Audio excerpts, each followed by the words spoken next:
หิวเหลือเกินกว่าจะมาเทนต์อเล็กซานเดอร์อาร์โนมาที่โม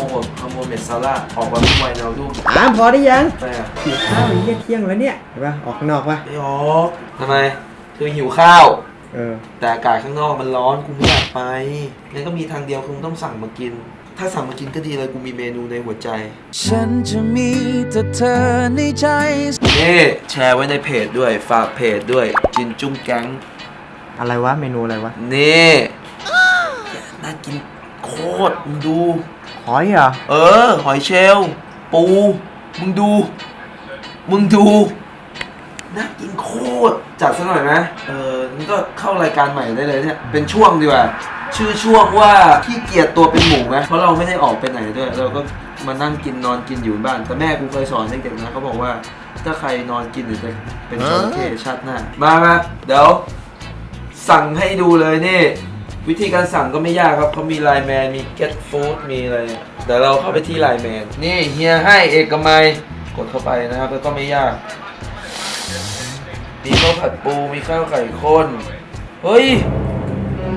หอยเชลล์หมดไม่เป็นไรหอยเชลล์หมดก็ยังมีก้างกระเทียมตามด้วยกะหล่ำปีทอดน้ำปลากากหมูแล้วก็ปิดด้วยนี่ไหมข้าวผัดปูไหมก็ใช้ปูสุราษฎร์เนี่ยปูแหว่งใต้นะมึงคนที่ไหนอ่ะคนค้อนนี่คนไหนก้อนเนี่ยไม่ปูใต้ได้สั่งเรียบร้อยครับใบที่ใช้ของเราสั่งมาทั้งหมด5 อย่างเป็นเงิน880ไอ้สัตว์มึงเลี้ยงกูนะมึงไม่ยอมไปแดกข้างนอกอ่ะโอเคดูครับขึ้นมาด้วยคุณจินจุงใครที่แบบว่าขี้เกียจออกไปนะฮะแดดร้อนๆนะครับพวกคุณทุกคนนะครับผมก็เดี๋ยวนี้เขามี Delivery หลายเจ้ามากเลยก็ลองสั่งลองอะไรกันดูไม่ยากได้เดี๋ยวไปรออาหารกันมาเดี๋ยวแป๊บหนึ่งแล้วเดี๋ยวมาเจอกันจุ๊บ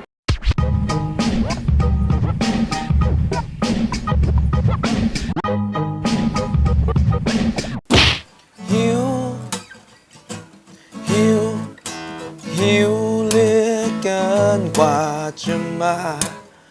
ต้องรอต้องใช้เวลาทำไมไม่ไปกินใกล้ๆก็เพราะ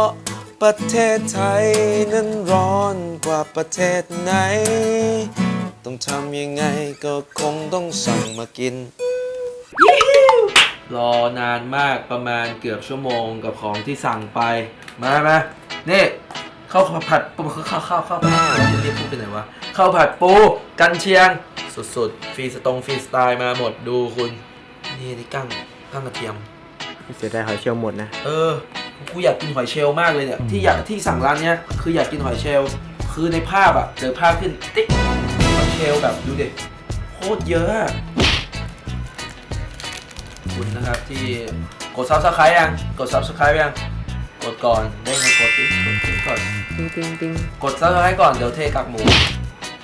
คือคงไม่ได้มานั่งรีวิวว่าโอ้โหปลาหมึกชิ้นนี้นุ่มเหลือเกินนะอันนี้คือเหมือนแบบ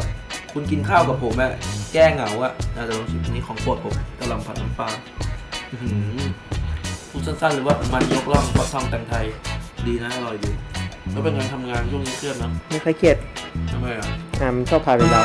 กูแก้ข่าวนี้ก่อนกูชอบคอมเมนต์หนึ่งเด็กบอกว่าขึ้นเนี้ยอยากเห็นพี่ๆไปเที่ยว PR กันครับแล้วมารีวิวคือเล่นกันจนคนจะเชื่อแล้วคือคนที่ไปคือตากล้องแซงตัดต่อแต่คนนั้นมันก็ไปเที่ยวเอาไปว่า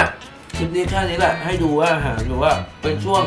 งรายการใหม่คลิปสั้นๆชื่อรายการว่าขี้เกียจตัวเป็นหมูเพราะว่าขี้เกียจมันอ้วนไงก็เลยเป็นหมูนี่เป็นไงที่สั้นๆง่ายๆโอเคนี่แหละรายการนี้คือเราจะสั่งพวกอาหารมานั่งกินกันให้ดูว่าเหมือนเป็นเพื่อนมานั่งคุยแต่ไม่ได้บอกว่าโอ้โหแล้วนี่รสชาตินี้คงไม่แล้วนะแต่ว่าเราจะมานั่งกินแล้วมาพูดคุยกันเล่นๆขำๆอย่างนี้แหละรายการขี้เกียจตัวเป็นหมูอุดพอเพื่อน